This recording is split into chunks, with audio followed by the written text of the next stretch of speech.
Hi, my name is Michael Sahno. I'm Jewish and I love Israel. So if you love Israel, if you love being Jewish, or if you have an unwavering connection to the land of Israel, then you're in the right place. Welcome to the 12 Cities in Israel podcast.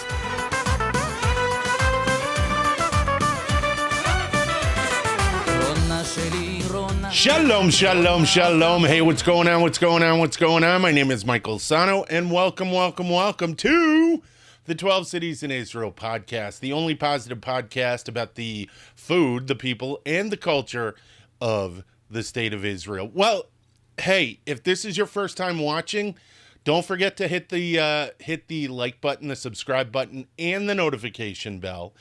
If you want to take us with you, you can find us on SoundCloud, iTunes, Google Play, Stitcher, TuneIn, and on Spotify. If you want to take us to the gym, take us for a walk, whatever you would like, please feel free to do that. All right, Bruchim Habayim. All right, welcome. Because the reason I'm saying that is because of the subject of this episode, which is the law of return. Now, this is gonna be a really interesting topic because there's a lot of questions about the law of return. Where did the law of return come from? Why is it so important to the Jewish state? And a bunch of things. First, what I'm going to do is I'm going to tell you what the law of return is exactly. And I took this from, are you ready for this?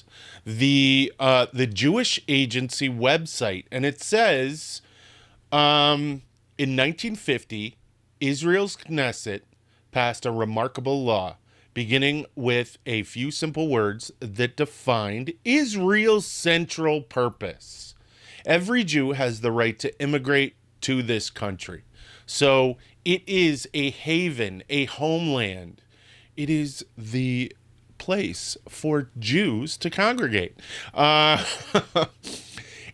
with the inception of the state of Israel, 2,000 years of wandering were officially over. Since then, Jews have been entitled to simply show up and request to be Israeli citizens, assuming they pose no imminent danger to public health, state security, or the Jewish people as a whole. Essentially, all Jews everywhere are Israeli citizens by right. So it's really interesting. So Israel does something a little bit different, but not totally different. It does things different from, I would say, the rest of the Western world. So a lot of people say, well, Israel, how can it be a Jewish state and a democracy? You know, if it's a democracy, it would be open to everyone. And that's actually not what a democracy is. A democracy is a place where citizens can go and every citizen has a vote, not every person. And that's one of the things that kind of gets misconstrued. There is a Jewish flavor and a Jewish nation, a Jewish flavor and a Jewish nature to our nation, the state of Israel. And that is by design. Now, I'm going to get into Jewish nation because there's a question about, so are you an Israeli or are you a Jew? You can be both, or you can be one and not the other. So according to international law, which I love that, they say people love to just drop international law without any research whatsoever, but I'm going to use it in the context of the reference that I took from. So, according to international law, Israeli citizens are Israeli nationals having Israeli nationality. So the nationality exists, according to this research that I did. But an ongoing debate in Israeli politics is whether an Israeli nationality exists in a deeper sense. Does an Israeli nationality exist distinct from a Jewish or a Palestinian nationality? And yes, according to the law of return, which came about in 1950, the state was established in 1948, and the Citizenship Act of 1952, which sought to answer a lot of the legal questions that arose because of, and I'm going to get into the Citizenship Act, because that's where a lot of the questions that come up as who is a Jew. But I'm going to go into that in a moment. So domestic Israeli law does not recognize an Israeli nationality. Citizens are registered along mostly ethnic affiliations, the main ones being Jewish, Arab, Druze, and Circassian, but foreign nationalities such as Egyptian, Georgian, and Russian also occur. This registration is imprinted on Israeli identity cards that all Israelis have under the field Leom. And that's the Hebrew word for nationality or ethnic affiliation. And ethnic religio, being Jewish is a religio-ethnic distinction. We are members of a distinct group whose culture and traditions stem from a religious nature, yet not all of us are religious. You can be Jewish and not practice Judaism, Heloni, which is secular. You can be, but what's interesting is all of the video research that I did into this took special care in filming Orthodox people in Israel, as if one would walk away after watching the video thinking that Israel was full of Orthodox, and Orthodox make up, I think, 1% of the entire population in Israel. So it's whatever. So along with this Israeli nationality thing, hold on, I'm going to have a sip of coffee. This is for you, Peter. I have something to say. So I have to dedicate this video, based on what the subject that it is, to a very, very, very dear friend of mine, someone I love very much, Miriam Strauss, who just made Aliyah and used the law of return to move to Israel. Yossi Hertz, who did it last year. He is another dear friend who I love very much. He made Aliyah. And Faye Goldstein, a newer friend that I interviewed on this show, who also made Aliyah, I think 2 years ago. So all my friends are moving to Israel. I gotta bolt. I gotta go. So 2 lawsuits have been brought forward by citizens requesting to have their nationality registered as Israeli. So they went to the Supreme Court and asked that. Both times the request has been denied. The first of which was by human rights advocate and psychologist George Tamarin in 1971, who carried a plea all the way up to the Supreme Court to have his identification as Jew changed to Israeli. Now, unanimously, the court ruled against him, arguing that there is no Israeli nation separate from the Jewish people. So what's interesting about that Supreme Court ruling is it definitely goes to, if you are against Israel, you're against the Jewish people. I understand there are different aspects to that. You want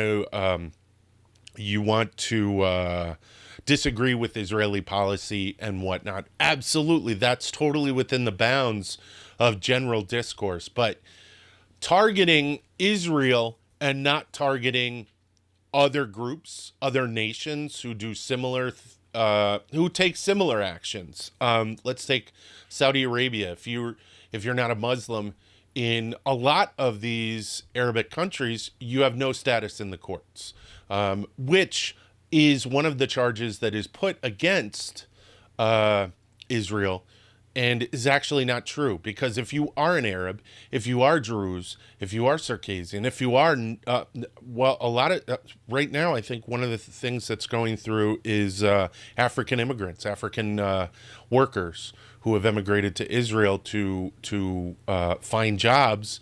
They're able to go all the way up to the Supreme Court, and they're not even citizens. So it's balagan, it's garbage. It's a wasted argument, but I'm digressing. Sorry about that. Another case in 2010, a retired computational linguist professor, Uzi Ornan, the head of I Am an Israeli Movement and other Israeli scholars, led a lawsuit challenging this system, demanded to have their affiliation listed as Israeli. The request, ostensibly about the existence of an Israeli nationality, was in 2013 denied by the Supreme Court, citing concerns about preserving the Jewish character of the Israeli state. So, again, we're going to that the law of return exists for, and that's important, the law of return exists for Jews to return to the state of Israel. There are individuals, not just members of Joint List, not just Arab members. Not all Arab members are enemies of Israel. By no means. I'm not saying that. But there are Arabs who wish to get the law of return overturned or stricken from the basic laws because they see it as how do they see it? They see it as ethnically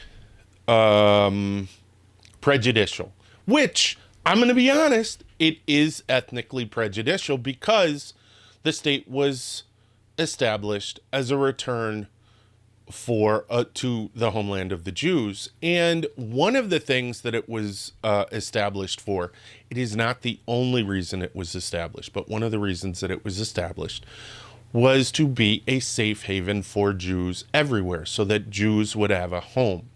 Okay? In the same way that Armenia, so Armenians could have a place to call home, so that any number of parent states for, I don't know. I don't have a long list of references. What I'm basically saying, though, is that the law of return exists for Jews because it is the homeland of the Jews, and it's needed as long as a Jew exists in the world. That's all there is to it, in my opinion. That's my opinion. That's my take. But it is also the opinion of the Knesset. It's also the opinion of the Supreme Court of Israel. So what is the law of return? So I'm going to read out to you basically the 1950 law of return. It's very simple. Every Jew has the right to come to this country as an Ole. Now, an Ole is a new immigrant. Aliyah shall be by Ole's visa, their passport. An Ole's visa shall be granted to every Jew who has expressed the desire to settle in Israel unless the Minister of Immigration is satisfied that the applicant is engaged in an activity directed against the Jewish people or is likely to endanger public health or the security of the state. So very early on, they had established that there were people, you may be Jewish, but you are going to be a part of this state. You are going to be part of the socially responsible fabric of this state in uplifting. So Aliyah, which is the act of coming to Israel and emigrating to Israel, means lifting up. So you are coming up. So you don't want something that brings the Jewish state down. I'm going to get into that because there have been instances where Aliyah has been denied.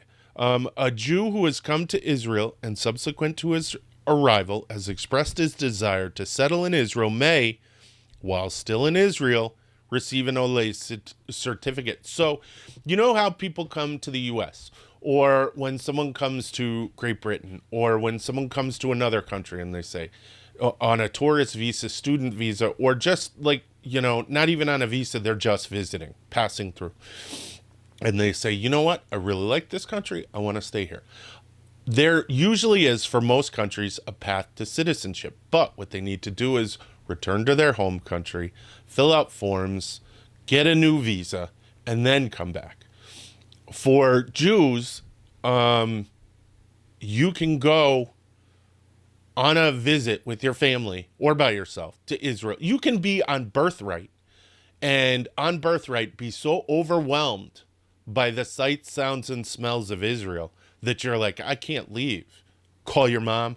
I can't leave. I'm going to finish college at Ben Gurion University. That's okay. You could stay. Boom. Isn't that awesome? I think that's so awesome. Sorry. The restrictions specified in Section 2 shall apply also to the grant of an Olay certificate, but a person shall not be regarded as endangering public health or on account of illness contracted after his arrival to Israel. So, if you come to Israel, get sick, they can't send you back home and say, oh, no, because you got sick in Israel. That's how I'm reading it. Every Jew who has immigrated into this country before the coming into force of this law, and every Jew who was born in this country, whether before or after the coming into force of this law, shall be deemed to be a person who has come to this country as an Olay under the law. So that means all the kibbutzim, all the people in Tel Aviv before 1948, everyone, all of a sudden you're an Olay, boom, welcome, here's your passport. The Minister of Immigration is charged with the implementation of this law and can do everything to make regulations and visas and all that stuff. So that's basically the law of return. It's really simple. You're a Jew. You can come to Israel. Now, this is where the problem came. So let's say you don't have what's called a ketubah, a marriage certificate from your parents, which is normally proof that you're a Jew. You know, you're circumcised. You feel comfortable showing it. I don't know how they did it back in 1948 and 49. But you don't have the ketubah. You don't have any documentation. And what's interesting is because of the war, World War II, which happened only a few years before, you had people who didn't have documents. You had people who were, I'm a Jew, I lost my entire family, but I have no proof. So, who is a Jew was one of the major problems, and they sought to rectify that with the not the law of return, but with the, hold on, I'm going through my notes, with the Citizenship Act of 1952. But in 1970, they made further clarification on who is a Jew in an amendment that stipulated that the right of entry and settlement be extended to people with one Jewish grandparent and a person who is married to a Jew, whether or not he or she is considered Jewish under Orthodox interpretations of halakha. So if you were married to a Jew, you were fine. So let's say you were married and your wife wasn't, you were Jewish and your wife wasn't Jewish, and you said, I want to make aliyah, and your wife said, that sounds really great. Boom, you're good. All your kids, good. The law since 1970 applies to the following groups. Those born Jews, according to the Orthodox interpretation, having a Jewish mother or maternal grandmother. Those with Jewish ancestry, having a Jewish father or grandfather, because according to halakha, it comes from the maternal side, your mother, your grandmother, so on and so forth. Converts to Judaism, Orthodox, Reform, or conservative denominations, not secular Jews, through Reform and conservative conversions, must take place outside the state, similar to civil marriages. So if you convert inside Israel, it's not recognized. I don't know why. I think that's bananas. I think that's one of the stupidest things I've ever heard. It's where Judaism is from Israel. And if you get converted in Israel, it's not seen as kosher in the law. I mean, halakhically, it's kosher. I'm liberally using the word. But it's not seen as within the constraints of the state. I think that's stupid. I think it's ridiculous. I have no idea why that's not. But maybe there's someone in the comments who could tell me why, but I still feel that way. But Jews who have converted to another religion are not eligible to immigrate under the law of return, even though they are still Jews according to halakha. So let's say you're Jewish, I guess you're Jewish because your mother's Jewish, but you decide Messianic Judaism is the thing for you, and that's Christianity basically. And you say, hey, I want to make Aliyah. They find out you're Messianic. Sorry, you can't. Okay, you decide to, as a Jew, to convert to Islam. Sorry, you can't. You decide to convert to another type of Christianity, Buddhism even. Sorry, you have to either be secular, Heloni, or be practicing Judaism in one of those forms. Orthodox, conservative, or reform. I didn't make the rules. I don't know. I kind of support it. More coffee. Sorry about that. And the reason I support it is because the Jewish state is remember I said it's a religio-ethnic paradigm. So if you try to filter a different type, Christianity is not Jewish. Christianity is Christian. And if you try to dilute it, I'm not trying to sound woo, but if you're diluting what being Jewish is, and I don't support it. So, why were these changes made in 1970, and what were they based on? So that's really interesting. So I read an article. I actually breezed through the article, but it was talking about the law of return, and it was from Al Jazeera. It came up in my search results, so I clicked on it, and it equated the law of return to the Nuremberg laws, and it showed, it showed that the writer of the article hadn't done any research into why those laws are so similar. And it's gonna sound, what, those laws, you're just proving it. Israel's about to not. No, we're not. Basically, we took the Nuremberg laws and we flipped them. We said, okay, if it's good enough for us to go into a gas chamber, then it's good enough for us to emigrate to Israel. You wanted to widen the path with the Nuremberg laws to exterminate more people who associated with us. Then we're going to use that wide path as a path of salvation for Jews who might in the future be persecuted. And that's why the Nuremberg laws so closely mirror the law of return. And if you don't like that, I have something to say to you.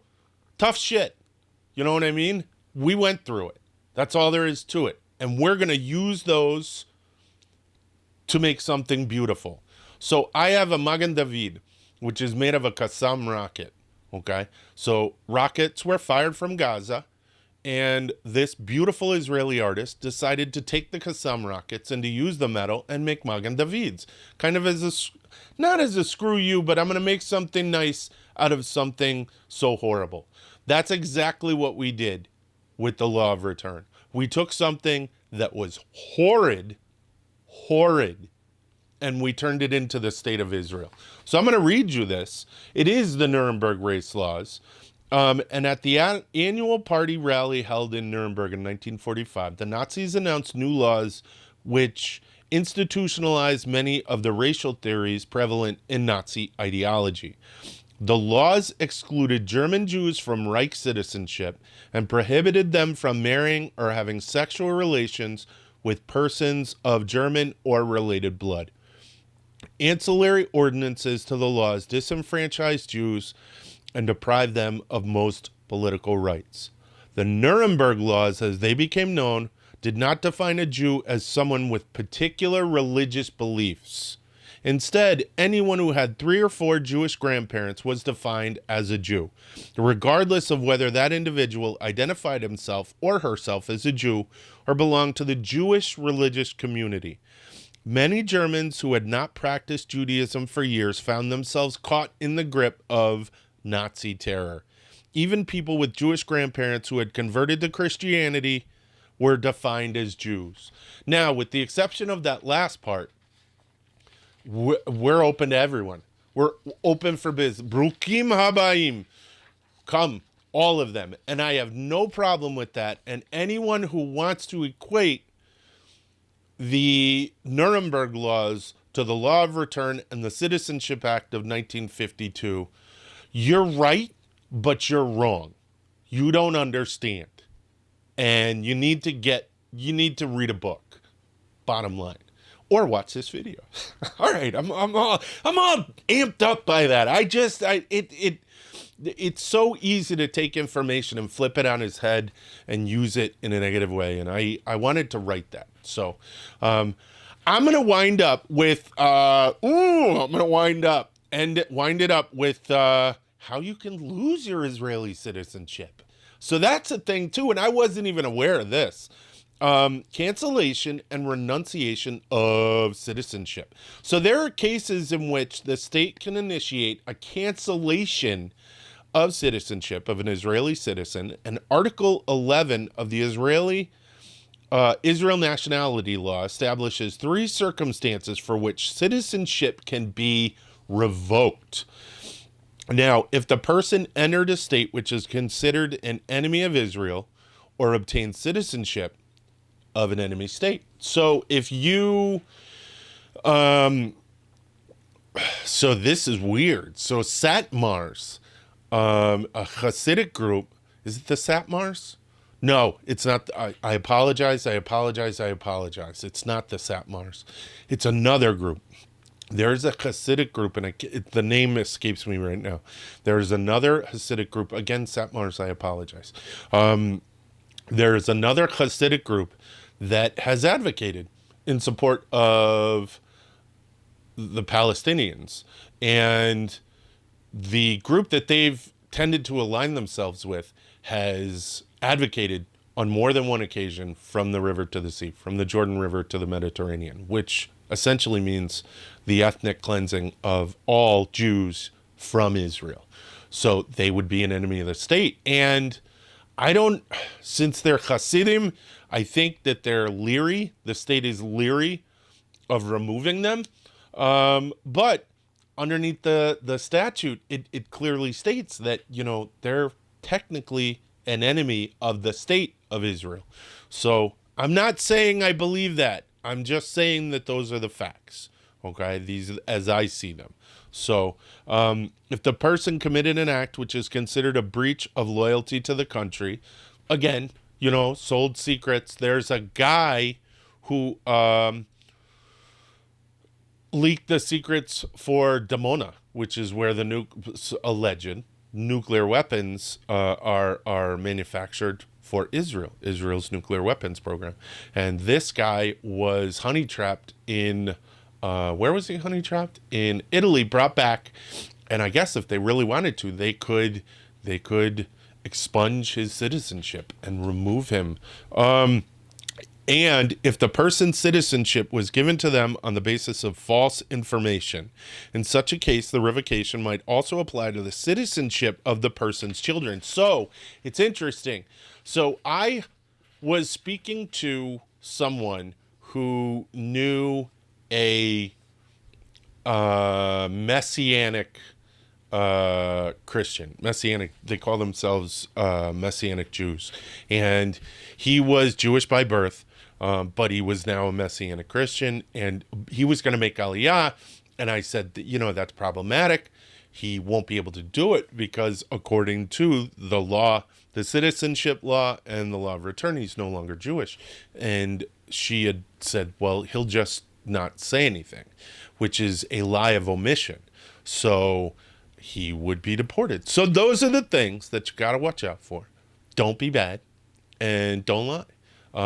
But if everything else is fine, you should be good. I will note, though, there are times when Jews are not granted Ole status. They cannot make Aliyah. Like Meyer Lansky, the mobster, Meyer Lansky, when he was in legal trouble, he left, where did he leave? I think he left Cuba. Then he was going to go to Miami, but he had warrants out on him. And then he went to Israel and tried to make Aliyah, and they were like, whoa, we don't need this kind of problem. And they denied him.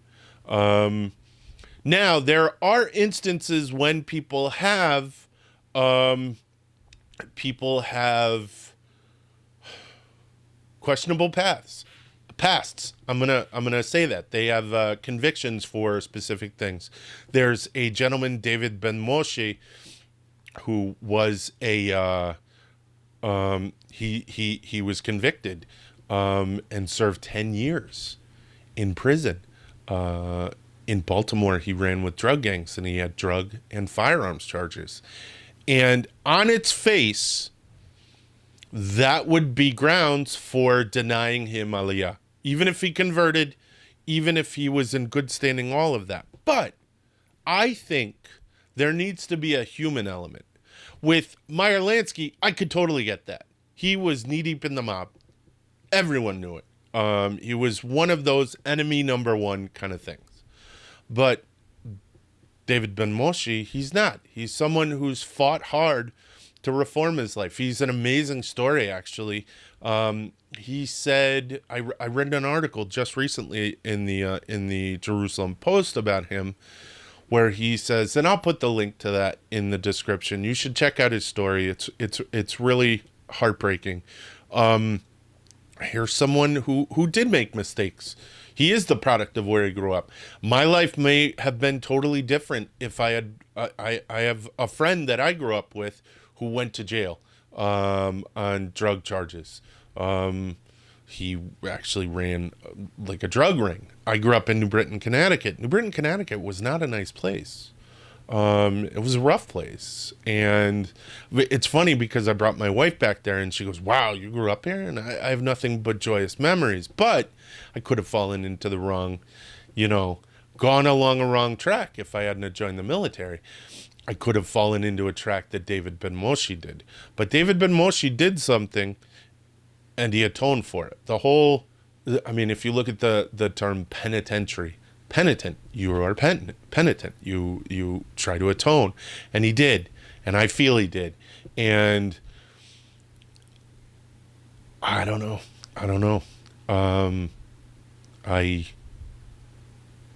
I think he should be given Aliyah. I think he should be given Ole status. So that's basically it. All right, that's everything about the law of return. Check out all this stuff. Check out all of the things in the bottom in the description. I have some really interesting research materials. And yeah, that's it. All right. If you like this video, definitely hit the like button, hit the subscribe button, and the notification bell. Again, if you want to take us with you, you can find us on SoundCloud, iTunes, Google Play, Stitcher, TuneIn, and Spotify. We have finished up our Kickstarter. It is, by the time you are listening to this, our Kickstarter will be over, unless a miracle happened. We did make it. But we are digitally releasing everything. I sent over my... for the newest set, we have our Aleph Bet set out on Amazon. It's available on Amazon. You can find that link in the description. Our newest set, Numbers, will be out at the beginning of the year. That's what I was going into when I got sidetracked. So the Numbers spreadsheet that is the basis for all of the flashcards I sent over for review, and the graphics work is going to get done in the next couple of weeks. And we are in Hanukkah right now, but I'm still working. Chag Sameach. And I am the guy who sent out all the Chag Sameachs to everyone on social media. Yes, I'm that guy. You don't like it? Tough. All right, that's it. Toda raba, להתראות ויאללה ביי. לחישה בלילה והיא איננה גם כשרחוקה היא ממני בליבי הלילה, איך אותה רציתי כל חיי. ידי בידה ולאור ירח עוד יאיר לי כוכב. היא תבוא אליי, ליבה פורח, כל ימי אותה אוהב. רק זאת ביקשתי, בידה אחזתי, היא כמו חלום שלא נגמר. רק זאת שאלתי, שליבי נתתי, הושעתי לפרח הנשאר. רק זאת שאלתי, שליבי נתתי, הושעתי לפרח הנשאר.